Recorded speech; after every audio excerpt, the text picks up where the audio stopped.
Called that we are living in the world where the knowledge is moving towards interdisciplinary, transdisciplinary, integrated knowledge system. Do we have enough opportunities? Do we have enough infrastructure? Do we have enough financial resources? Do we have enough faculties to engage in transdisciplinary, interdisciplinary, integrated research, training and teaching? Do we need to bring activity-based learning, experience-based learning in our higher educational system? If we want to be very, very relevant in the world, we must work on improving the efficiency of our faculty, our research student to promote the interdisciplinary environment. We need to produce citizens, curious citizens who is having all doubts. And if you have no doubts, you cannot come out with creative thinking. It is doubts which gives you creative thinking. And creative thinking is all about critical thinking.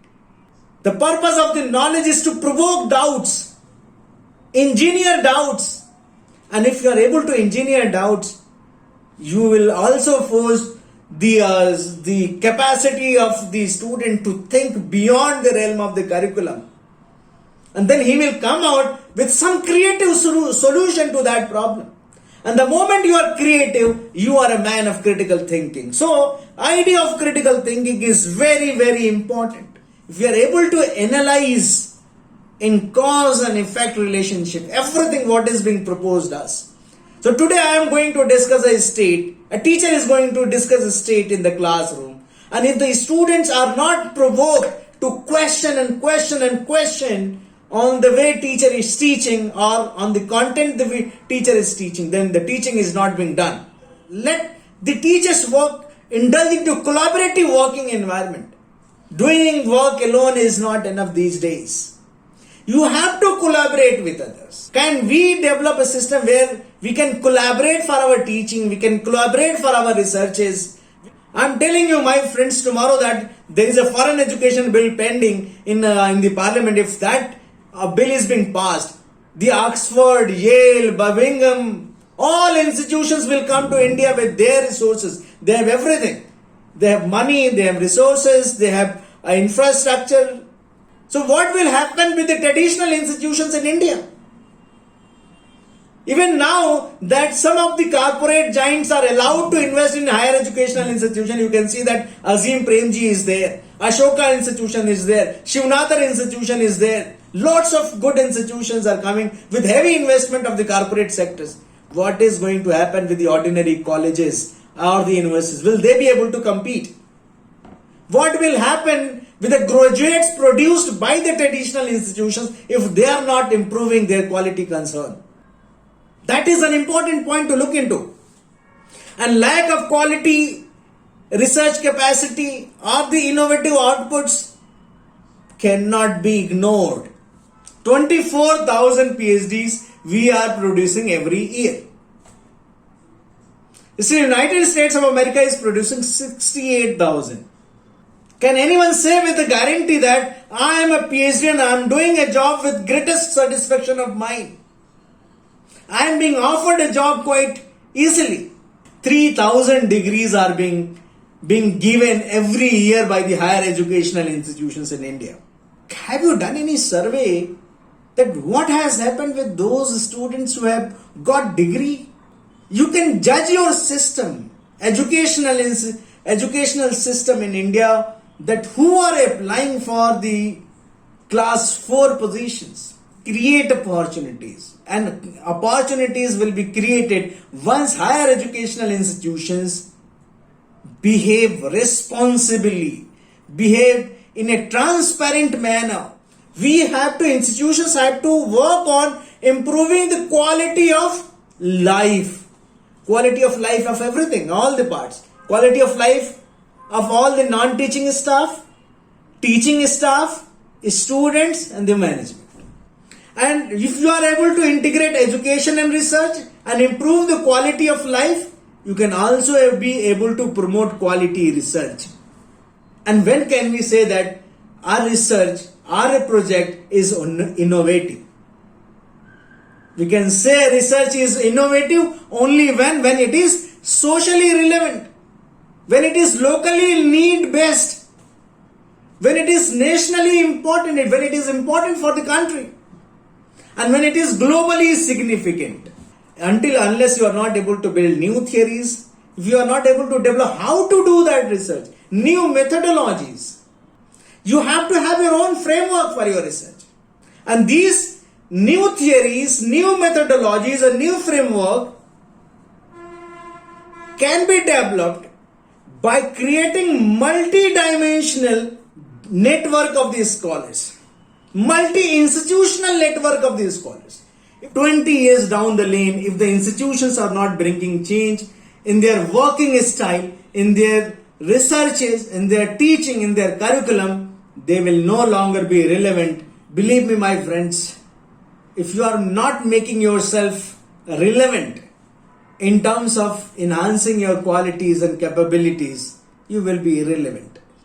And if you are enhancing it, you will be globally relevant. You will be a part of the global workforce. You can get a job anywhere in the world. There are 25,000 institutions across the world. If you have done a PhD degree in political science in India, you can get a job in United States, in UK, in Canada, in Middle East, in Africa, anywhere. So you aim that there are 25,000 institutions. Don't look at the job only in your region. Just you have to leave the comfort zone. You have to improve yourself. You have to reassess your career. What career do you belong to? Whether whatever knowledge you possess, whether it is actually relevant globally. Always aim high. That whatever you do and whatever you write, the way you teach, you must be globally recognized for your work. Academics must be given high degree of autonomy. If they are not given autonomy to do teaching, researches and design their programs, you cannot expect good governance. There must be a fair working practices for the academics. You must be able to develop a global sense of community. You must be traveling across in different seminar, conferences, workshop, meeting people, researches, meeting those who are doing good researches because they motivate. And always pay a careful attention to your personal reputation. What kind of reputations and profile are you building? Imagine, my friend, whatever you are doing as an academic or as an individual in your life, whether in closed room or open room, somebody is observing you. Your reputation is on stake. So behave responsibly wherever you are and whatever things you do. So if you are being observed as a teacher in the classroom, always have a good reputation amongst the student. And that is possible if you are delivering quality content in the class. So the idea is that for an institution to succeed, it has to be autonomous. It has to be financially viable. It has to be transparent. It has to be accountable. And all these things cannot be ensured at one level that, oh no, only Vice Chancellor or the principal has to do it.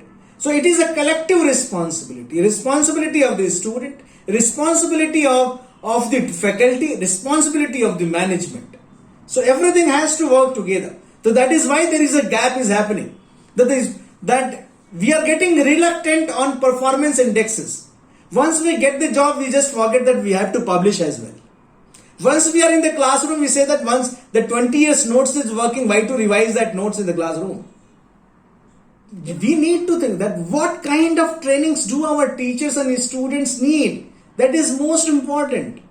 So all the training programs must be value addition programs.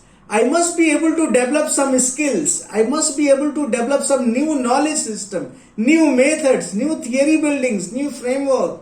Only that kind of trainings are needed. For example, if you are having a programs on artificial intelligence and political science, then it will add value to the teacher or the student. If you are organizing on metadata and the political researches, political science researches or public administration researches, it will add value to them. So always think of beyond the boxes. so that what is the new things this course is going to offer to your faculty. So you can think of that how to align with natural resources, how to align with space technology, how to align with robotics, how to align with virtual clouds, with the technocrates. Those things will serve your interest. So my point is that whatever you do in your life, being as teacher, being as management, being as student, you must make a real reputation in your area or in your field of expertise. If you are not known in your areas, then what is the use of your existence? So what things should you do which distinguishes you from others, which make you well known, respected and regarded by your fellow beings? So the point is that you cannot, if you are not taking your career seriously, who will take your career seriously? If you are smartly working in your institutions, you will be absorbed by the institutions. You will be given more and more opportunities. So my suggestions to you, if you are a faculty or teacher even, that look after your all-round reputation. Everything about you is being, the way you carry yourself, the way you speak, the way you wear, the way you prepare, the way you deliver your lectures, everything. Holistic reputation. And never ever use your personal ego, a personal malice against each other. No. Believe in go together. Because network is power. The moment you will use your ego, you use your personal malice, the way you will feel envy or jealous to others, it is going to harm you or nobody else. You have to have more and more people to help you in future. You need to have more and more network, good relationship. Good relationship is all about good network. And network is power. And always be careful about gossip. No. Don't indulge into that. It is not going to serve. Because gossip has its own wings. Somebody will work as a postman. Somebody will go to the person concerned and report you that you were talking like this. Never ever give this opportunity. Never ever do that. Always be ready with your curriculum vitae. So you will have a CV, always ready with your CV. Constantly upgrade it. You work on your portfolio because there are 25,000 institutions in the world where you have a future. If you have a future in 25,000 institutions of the world. And even in India, there are 900 universities where you can apply. And if you are not interested in universities, there are more than 50,000 colleges where you can go. Opportunities are very, very high. So you cannot simply sit idle and think that you can deliver. Thank you everyone. Thank you. If you have any more questions, I am ready to indulge into it.